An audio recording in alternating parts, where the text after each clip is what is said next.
Asia के युद्ध क्षेत्र में एक बार फिर तहलका मचा दिया है। डोनाल्ड ट्रंप के हालिया दावों के मुताबिक अगर अमेरिकी सेना और उसके खुफिया तंत्र ने तेहरान के परमाणु ढांचे पर समय रहते सटीक सैन्य हमले और नाकेबंदी नहीं की होती तो ईरान महज 14 दिनों में यानी 2 हफ्ते के भीतर ही अपना पहला काम चलाऊ परमाणु हथियार हासिल कर लेता।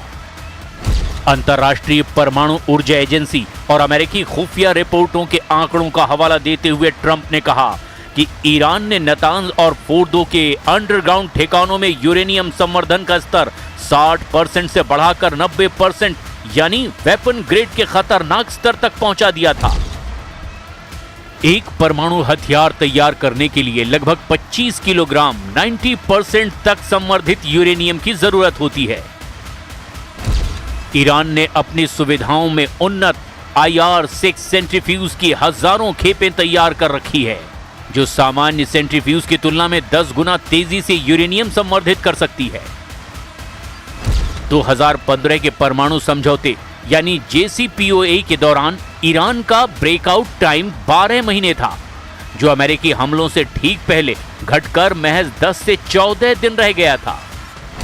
ट्रंप प्रशासन का दावा है कि अमेरिका के द्वारा B-2 स्टील्थ बम वर्षकों से किए गए प्रीएम्प्टिव स्ट्राइक्स ने ईरान की मुख्य संवर्धन केंद्रों को कम से कम 3 साल पीछे धकेल दिया है। नहीं दिखाएंगे ईरान का परमाणु, ट्रंप नेतन्याहू को काली बाफ का चैलेंज।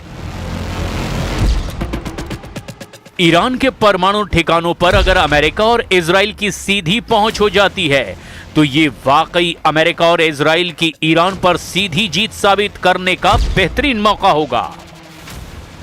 लेकिन मौजूदा हालात में ईरान अपने तेवरों से फिर साबित कर रहा है कि ईरान रत्ती भर भी झुकने वाला नहीं है। जरा खबर को समझ लीजिए। अमेरिका अंतर्राष्ट्रीय परमाणु एजेंसी IAEA की आड़ में ईरान के परमाणु प्रोग्राम पर क्या नकेल कसने की कोशिश कर रहा है और कैसे ईरान अमेरिका और इजराइल के इस परमाणु पंजे से खुद को बचाने में जुटा है। नहीं दिखाएंगे ईरानी परमाणु, ट्रंप के परमाणु पंजे पर प्रहार। ईरान ने IAEA को परमाणु ठिकानों तक पहुंच देने से साफ इनकार कर दिया है। ईरानी संसद के स्पीकर मोहम्मद बाकर कालिबाफ ने एक ऐसा बयान दिया है जिसे सुनकर राष्ट्रपति ट्रंप और इजराइल के प्रधानमंत्री नेतन्याहू के होश उड़ गए हैं।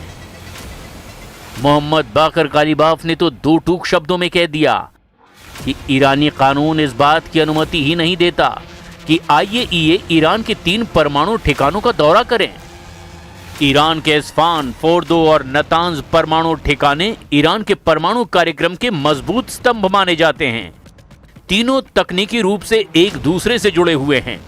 इनके बिना ईरान का परमाणु ढांचा अधूरा है। अमेरिका और इजराइल चाहते हैं कि IAEA के जरिए ईरान के इस्फान, फोर्दो और नातांज का पूरा कच्चा चिट्ठा सामने आ जाए। IAEA चाहता है कि वो ईरान के तीनों परमाणु साइट्स इस्फान, फोर्दो और नातांज का बारीकी से निरीक्षण करे और पता लगाए कि आखिर ईरान का 440 किलो 60% संवर्धित यूरेनियम कहां छिपा है। अब आप ये भी जान लीजिए कि ईरान के ये तीनों परमाणु अड्डे इतने ज्यादा अमेरिका, इजराइल और IAEA की आंखों की किरकिरी क्यों बने हुए हैं। इस्फान न्यूक्लियर फैसिलिटी, यहां मुख्य रूप से यूरेनियम कन्वर्जन फैसिलिटी यानी कि UCF काम करती है। देश की खदानों से जो भी कच्चा यूरेनियम लाया जाता है, जिसे येलो केक कहते हैं, उसे यहां रासायनिक प्रक्रिया के जरिए यूरेनियम हेक्साफ्लोराइड गैस यानी कि UF6 में बदला जाता है। इसी गैस को बाद में संवर्धन के लिए दूसरे संयंत्रों में भेजा जाता है। यहां संवर्धित यूरेनियम से परमाणु रिएक्टरों के लिए फ्यूल रॉड्स ईंधन की छड़ें तैयार करने का काम भी होता है। इस्फान के आसपास ईरान का बहुत बड़ा सैन्य बेस और एयर डिफेंस सिस्टम तैनात है, क्योंकि इस क्षेत्र पर हमला पूरे परमाणु कार्यक्रम की रीढ़ तोड़ने जैसा माना जाता है।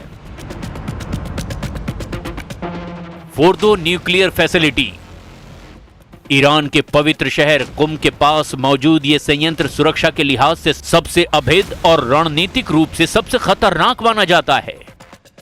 फोर्दो को एक विशाल पहाड़ी के अंदर लगभग 250 से 300 फीट की गहराई में कंक्रीट की मोटी परतों के नीचे बनाया गया है।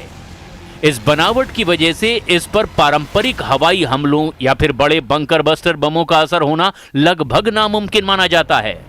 यहां आधुनिक और एडवांस सेंट्रीफ्यूज जैसे कि IR-6 के जरिए यूरेनियम को सीधे 60% या उससे ज्यादा शुद्धता तक समृद्ध किया जाता है, जो मेडिकल रिसर्च के नाम पर सैन्य स्तर के बेहद करीब है।